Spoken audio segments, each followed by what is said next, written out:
What is going on, and welcome to the Week 3 Waiver Wire Show. Today we are covering everything you need to start off Week 3. We'll be talking about some of the top injuries we saw just last week. We'll go through some studs who absolutely sucked waivos in Week 2 and see if maybe we should start to panic just a little bit. But I'm also going to give you 17 players that may be able to help you right now on the waiver wire. I'll then rank them for you. I'll tell you whether they're start worthy or just a bench stash. But I'm also going to suggest how much of your FAAB budget you should use on these guys as well. And then due to popular demand, I'm going to throw in some streaming Ds here this week as well. There are timestamps to all these other sessions down below in the description, and if you like that, do me a favor by hitting the like button on the video. We greatly appreciate it. But okay, it's Monday morning, so you know I got my cup of 1.01 coffee, and the internal juices are just flowing. So if you aren't starting your day off with 1.01 coffee, then you. I'm just kidding. I kind of want to see what it felt like to be Ricky Bobby in a Big Red commercial. But anyway, there's links to this great coffee at the top of the description, so be sure to check it out. But okay, let's go ahead and first discuss some of the major injuries we saw in Week 2. And unfortunately, it wasn't a great week for quarterbacks. I think the name that everyone is talking about right now is Joe Burrow, quarterback of the Cincinnati Bengals, suffering a turf toe injury, and now they're saying we will be without him for up to 3 months of the fantasy football and NFL season. That right there is an absolute killer. If you have Joe Burrow, you definitely need another option. How about Jaden Daniels as well? Suffered some sort of what looked like a knee injury. We saw him hobbling towards the end of the game in Week 2. He stayed in the game, but that's definitely a report that we need to watch throughout the week because this could limit his rushing upside as well. How about Austin Eckler? He tore his Achilles. He's done for the year. Hate to see that for Austin Eckler. That will bump up the value, though, of JCM, Ja'Cory Krosky Merritt, or Bill, whatever you want to call him. How about Jaden Reed? Suffered a broken collarbone. He's out 6 to 8 weeks. Maybe a little bit of clarity in the Green Bay passing game? No. Probably not. They're going to spread it around to everyone once again. Then we got Josh Allen. He suffered a broken nose. He should be good to go and playing here this week, though. Justin Fields, he's currently in concussion protocol. Like I said, not a great week for quarterbacks. Luckily, it's a pretty deep position. And then lastly, Aaron Jones suffered a hamstring injury Sunday Night Football, left the game, could miss some time. That's another name we're paying close attention to. If he misses time, Jordan Mason is going to skyrocket up the rankings. But now let's move on to the next section. I want to talk about some players who sucked in Week 2, maybe some guys who had some higher expectations, but then I also want to tell you whether or not you should panic or not. How about Terry McLaurin? He only scored 7.3 fantasy points in Week 2. My level of panic is pretty low. He still led the team in targets with 9. You got to give some credit to the Green Bay defense. They shut down Detroit in Week 1, and then we saw Detroit put up over 50 points in Week 2. The Green Bay defense is legit. How about DJ Moore? He only scored 7.1 fantasy points last week. The level of panic, right there in the middle. It is creeping up. But just like we talked about all offseason long, when you have a team with so many offensive weapons, there are bound to be boom or bust weeks. However, through the first 2 weeks of the season, it does look like Rome Odunze is the safest weekly option in Chicago. How about Derrick Henry? 2.3 fantasy points in Week 2 was an absolute killer to a lot of people, to myself included. He's on one of my biggest leagues that I play in, and he totally sunk my matchup here this past week, but I'm not overly concerned. I mean, listen, I'm more concerned about him fumbling in back-to-back weeks. Putting the ball on the ground in back-to-back games is not very Derrick Henry-esque, but it was a tough matchup going up against Cleveland. Hopefully he bounces back this week. How about Mark Andrews? 0.9 fantasy points. My level of panic is high, but it shouldn't be a surprise. I mean, we have seen this before from Mark Andrews. It almost happens yearly at this point. If he doesn't score a touchdown, he is more bust than boom, especially with the way that we are seeing Lamar Jackson spread the ball around in 2025. This is why we avoid this guy every single year. Speaking of avoid, Brian Thomas Jr. of the Jacksonville Jaguars scored 6.9 fantasy points in Week 2. My level of panic is at high. But there wasn't a player that I got more hate on this offseason than Brian Thomas Jr. I told everyone I wasn't interested in drafting him here this season, and we're starting to see a little bit of the reasons why. And when I mentioned this offseason of like the unproven play of Trevor Lawrence and how he produced with Mac Jones, then the addition of Travis Hunter and De'Ami Brown, I was just laughed at this offseason. However, after 2 weeks of the regular season, this is exactly what I was talking about for months this offseason. How about Chase Brown? He scored 7.5 points. My level of concern, somewhere in that medium range. With no Burrow, this is going to be a problem, right? Teams are going to try to stop the run and force Jake Browning to beat them down the field. The volume could definitely be there for Chase Brown over the next few weeks, but the scoring opportunities may not be as high for him. Definitely a name to pay attention to. How about Kyren Williams? He scored 9 fantasy points last week. Not too bad. Level of concern, pretty low. He still had 19 touches. It was a goal line touchdown that was vultured by Blake Corum. That was the killer to him in week 2. How about Breece Hall at 4.8 fantasy points last week? Level of concern, pretty low. The Jets fell behind so quickly to Buffalo, they could never really afford to run the ball much in week 2. Same with Garrett Wilson. He scored 7 fantasy points. Not overly panicked about him. Still low there as well. Has 8+ targets now in back-to-back games, and they keep giving up a ton of points to their opponents, which means they're going to keep throwing the football every week, and that's a lot of volume going the way of Garrett Wilson. Josh Allen, he only scored 11.8 fantasy points, low level of panic there. Buffalo just dominated this game on the ground. They got a huge lead, and Josh Allen didn't have to throw the ball for the majority of the game. Then we get Travion Henderson of the New England Patriots. He scored 5 points last week. Level of panic, it's creeping up. It's in that mid-range as of right now because New England said that we should expect a shift in backfield touches in week 2. Everyone on planet Earth assumed that meant more Travion Henderson. No, it meant more Ramondre Stevenson, who outtouched Henderson on the ground 11-3 and even outproduced him in the receiving game with 5 catches to 2. And Mondre played pretty freaking well. There is nothing that happened in week 2 that's going to cause Ramondre Stevenson to go backwards at this point. So there's a little bit of panic right there. How about Marvin Harrison Jr.? Only 3.7 points in week 2. Level of panic, it has creeped up to that mid-range. This year is looking just like last year. Another game with just 5 targets is plain stupid. Yes, they had the lead most of the time. But Trey Benson, the number 2 running back in Arizona, had more targets than Marvin Harrison Jr. That's stupid. I have no idea what Arizona is trying to accomplish with Marvin Harrison Jr. Then we get Cortland Sutton. Only 1.1 fantasy points in week 2. That sucked. I'm not really panicking just yet. Even though week 2 was bad, there were a couple deep defensive DPI calls and really one big off-target throw that could have given Cortland Sutton a solid fantasy day. So I'm not going to look at week 2 and think that this is a problem going forward just because of Troy Franklin, who we'll talk about later. Then we get to A.J. Brown. 5.2 fantasy points in week 2. My level of panic, it's in that mid-range because even though it was good to see the targets return, he had 8 of them in week 2. He caught 5 of them for only 27 yards. Philadelphia just continues to run the football a ton and dink and dunk down the field in the passing game, spreading the ball around to numerous people.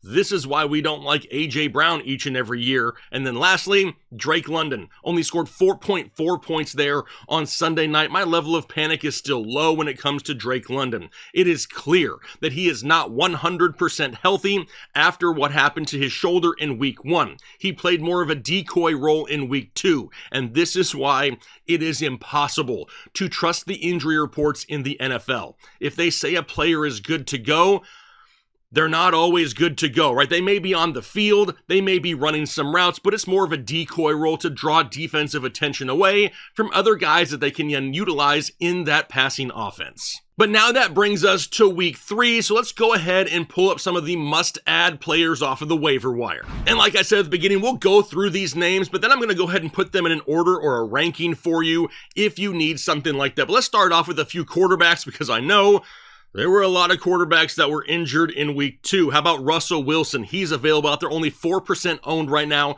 with a matchup coming up against the Kansas City Chiefs. And it just felt like Russ in week 2 finally just said, F it, I'm going to let it fly down the field. Luckily, When you have guys like Malik Neighbors, that really works out well, but Russ had 450 yards passing and 3 touchdowns against the Dallas Cowboys this past week. Even though opposing teams know he's going down the field to Malik Neighbors, they just can't seem to stop him. And I told y'all all offseason, Wan'Dale Robinson is going to be a thing in 2025, and we're starting to see it. How about Sam Darnold of the Seattle Seahawks? He's 10% owned with a matchup going up against the Saints, and he really started to look more like Minnesota Sam Darnold than he did Seattle Sam Darnold in week 1, especially in a game this past week against Pittsburgh. And if we continue to get this level of production from what we saw from Cooper Kupp in week 2, alongside JSN, who's on an absolute tear right now, Sam Darnold could be a decent fill-in quarterback, maybe if you are one of those Joe Burrow owners. But we also got Daniel Jones of the Indianapolis Colts, who's only 5% owned as of right now, with a matchup going up against Tennessee. And I know, as soon as I do this, as soon as I include him in this video, he is going to revert to his old ways and screw a bunch of people, but facts are facts as of right now. Through 2 weeks of the NFL season, Daniel Jones is the QB 2 overall in fantasy football and has outscored every quarterback except Lamar Jackson. I have no idea. It's Daniel Jones, but he has looked great the first 2 weeks of the season. Now he gets a tough test going up against Tennessee. But I thought week 2 was a tough matchup going up against Denver. He still put up 20 plus fantasy points, so I got to include him in the show. All right, how about a couple running backs? First up is Trey Benson of the Arizona Cardinals. We've talked about him numerous weeks in this type of show. He's currently 50% owned, so I know he's not going to be out there for a ton of people, but go out there and check your waiver wire just in case. Now he has a matchup going up against San Francisco, and he just continues to have a role right out of the gate. He was second on the team in targets and had more targets than Marvin Harrison Jr., like we discussed a little bit earlier. That only solidifies, in my mind, that if or when something happens to James Conner and he misses some time, the role that we could be looking at for Trey Benson could be top 12 in fantasy football. So go out there and just check the waiver wire, especially if you're a James Conner owner. Then we get Bishal Tootin. And I get it. A lot of people love this kid this offseason, but he didn't really have a path to volume until they traded Tank Bigsby. And now all of a sudden, the guy is going to get weekly touches, but they traded Tank Bigsby because of this kid. They had trust in him. Now, he is owned in 47% of leagues, and there's a matchup coming up this week against Houston. But he had 10 touches in week 2, and one of them found the end zone. He's another guy, though, that if the starter ahead of him, in this case Travis Etienne, were to go down, Tootin could have top 12 to 15 or so potential in fantasy football. Go out there and see if he's available. Now on to the wide receivers, and the first one, you better believe, is Wan'Dale Robinson of the New York Giants. He's 25% owned. Like I mentioned, they're going up against Kansas City here this week, and I went back and counted. I mentioned Wan'Dale Robinson in 6 separate off-season videos this past year. He was a PPR smash pick in drafts, but yet he's still only 25% owned, and now you're going to have to pay to get him. Over the first 2 games of the season, he has 18 targets, 14 receptions, 197 yards, and 1 touchdown. Now, that's not going to be the case. He's not going to have a 100-yard game every single week, but if you play PPR, he may be one of the safest plug-and-play wide receivers out there, and he's available in 75% of leagues. Then we get a rookie, Alec Ayomanor, and he's only 5% owned right now out of Tennessee. They have a matchup upcoming against the Indianapolis Colts, and this kid is emerging as the wide receiver 1B in this offense. While Ridley is taking away top coverage, this kid right here is finding openings down the field. But you got to remember, he's a rookie along with Cam Ward. The chemistry that we're already seeing in week 2 is just going to be built upon over the coming weeks. He's a name that probably needs to be on the bottom of benches in every league. Then we get Hunter Renfrow of the Carolina Panthers, only 2% owned going up against Atlanta. Another guy we talked about a lot this offseason. Now, his value, though, is really limited to the availability of Jalen Coker when he comes off the IR. However, Renfrow continues to be almost unguardable in those underneath routes. He found the end zone multiple times in week 2. If you're looking for a plug-and-play option, as of right now, he still has that value. 2% owned for Hunter Renfrow. The guy's going to rack up a few receptions a week at a minimum. Then we get Kayshon booty rocking everywhere. And he's 25% owned with a matchup upcoming against Pittsburgh. Now, I will be the first one to agree that his usage in week 2, compared to week 1 anyway, was super odd. He only got 1 target, which he hauled in. It was a crazy catch for a touchdown like 16 yards. But that's it. Like, he absolutely disappeared the rest of the game. That was like the beginning of the game. I thought he was in line for a massive day, and it just didn't come. And I started to worry just a little bit, but then I dove into the numbers a little bit more. And when you look at all the New England wide receivers, I started to not panic as much. There were 5 pass catchers in New England that had just 1 catch. Drake May himself only threw the ball 23 times, and there were a few big plays in this ball game that led to points, so they didn't really need a high volume passing offense this past week. Then we get Troy Franklin in Denver, only 2% owned going up against the Chargers. And it took 2 games into their second season together, but Bo Nix finally remembered his college teammate Troy Franklin was in Denver with him. Then he came out and led the team in targets, receptions, and yards, and got in the end zone in week 2. All the defensive attention was looking at Courtland Sutton. Meanwhile, Troy Franklin was out there balling out of control. But I continue to mention how these guys played together in college. This isn't a normal quarterback wide receiver. Let's build some chemistry. They had it for multiple years. Now that it's starting to come to fruition in the NFL, it could definitely be a weekly thing, and he deserves to be picked up off the waiver wire. How about Torrey Horton in Seattle? Only 2% owned. Another name I mentioned at nauseum this offseason. He's another guy kind of like Ao Manor, who we could see get better each and every week. The more comfortable he gets in his rookie season, the more opportunities he's going to get. Now, he just had 4 targets, 2 catches, 32 yards, and a touchdown in his second game as a pro, and Sam Darnold is looking pretty decent. How about Dyami Brown of the Jacksonville Jaguars? He's 2% owned with a matchup going up against Houston. And he has been the most consistent wide receiver in Jacksonville the first 2 weeks. He was brought in during free agency for a reason. And even though all offseason people didn't want to believe that him or Travis Hunter was going to be a thing, something that takes away from BTJ, we're seeing it. He's getting shots down the field. He's getting opportunities. Those opportunities are the ones that used to go to Brian Thomas Jr. He's an option out there, more so in deeper leagues. Same with Devontae Walker of the Baltimore Ravens, only 1% owned with a matchup coming up against Detroit. I had to include him because if I didn't, I would have 800 questions down below in the comment section about him. He was the wide receiver 13 overall on the week in week 2, but only had 2 catches for 26 yards. Both of them, though, turned in to touchdowns. We cannot expect every reception being a touchdown. So until the volume increases, I'm all for maybe stashing him in deeper leagues, but he's nowhere near somebody that I want to throw in my lineup just yet. The volume isn't enough. Same with Isaac Tesla of the Detroit Lions. Only 8% owned with a matchup coming up against Baltimore. Exact same situation here for Tesla. Dude is making crazy catches all over the field. It feels like he's out there just cooking opposing defensive backs all over the place. But in a game where Detroit just scored over 50 points, Tesla had 1 target, 1 reception, and 29 yards. He only has 2 targets in 2 games. Both of them, though, are ridiculously great catches. I'm all for stashing him on the bench, but another guy we just need to see with more volume. All right, how about the tight end position? This was the position, after week 1 that we were really worried about. There's a lot of injuries out there. Well,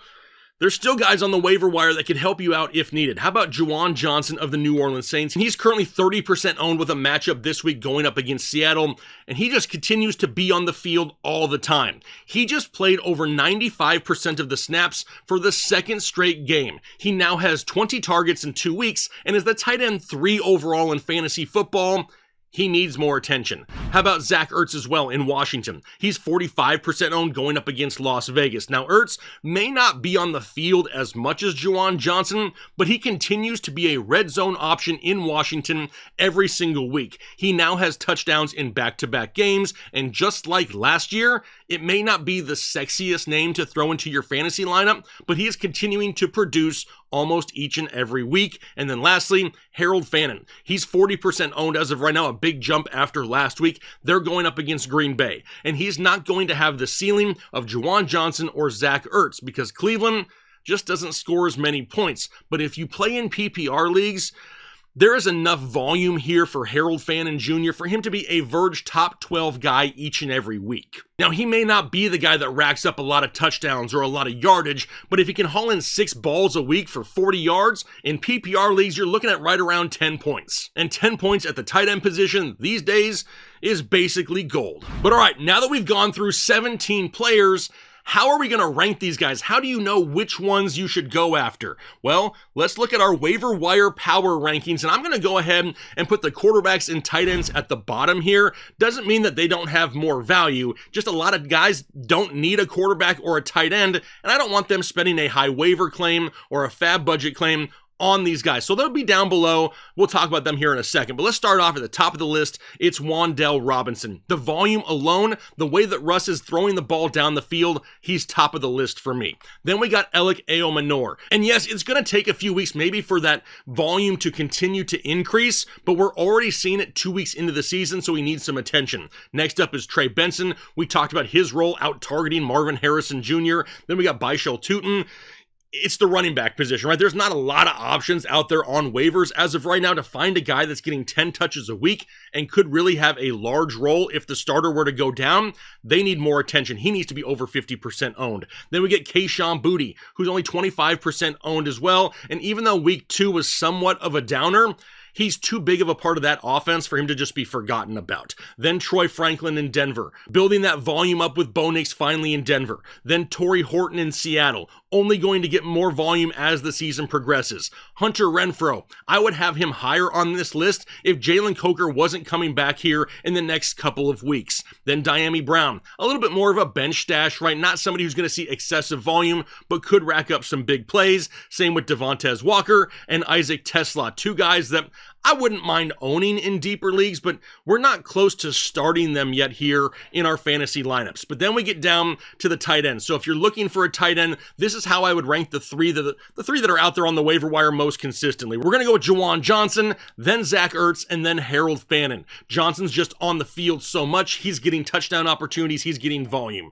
Zach Ertz, a little bit more touchdown dependent. And then Fannin, probably not going to score a lot of touchdowns, but it's going to get a lot of volume, just a lower ceiling. And then the quarterbacks we discussed. We're going to go with Russell Wilson, Sam Darnold, and Daniel Jones. Russ knows he needs to produce or Jackson Dart's going to take his job. After week 2, expect Russ to air it out more frequently. Sam Darnold, a little bit more of the safer option on the waiver wire here. Good matchup this week going up against the Saints. And then lastly, Daniel Jones. Like I said, I want to believe in what we're seeing with Daniel Jones, but it terrifies me because it's Daniel Jones. Now, there's a lot of guys out there, especially in 2 quarterback leagues, they'll take a chance on it, but man, in a 1 quarterback league, I need to see it for a couple more weeks. I know he's played great. I got to give him credit. But just the thought of starting Daniel Jones, it gets my blood pressure a little bit high. But now let's go ahead and discuss whether we should start or stash these guys. So I've given them each a designation. For Wan'Dale Robinson, I wouldn't mind starting him,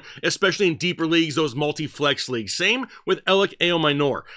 I know this is probably more of a 14-team option, but he's going to be getting volume in a matchup coming up against Indianapolis. Indianapolis has been putting points up on the board. Tennessee is going to have to throw the football. Then we got Trey Benson. I have him more as a stash. The volume isn't quite there, maybe in super deep PPR leagues. Tootin, more of a stash as well, not getting enough volume. We can't count on a weekly touchdown just yet. Kayshon Boutte, he's a start in deeper leagues. Troy Franklin, another name I wouldn't mind starting if I had to in deeper leagues. Torrey Horton, Hunter Renfrow, Dyami Brown, Devontae Walker, and Isaac Tesla, more of bench stashes at this point. Let's see what happens over the next few weeks before we even contemplate throwing them into our lineup. When it comes to the tight ends, I'll start any 3 of those guys if I have to. Juwan Johnson, Zach Ertz, or Harold Fannin. And the same goes with the quarterbacks, right? We wouldn't put them in this show if they weren't start worthy. Russell Wilson, Sam Darnold, and Dear Lord, baby Jesus, please, Daniel Jones, if you got to throw him in your lineup,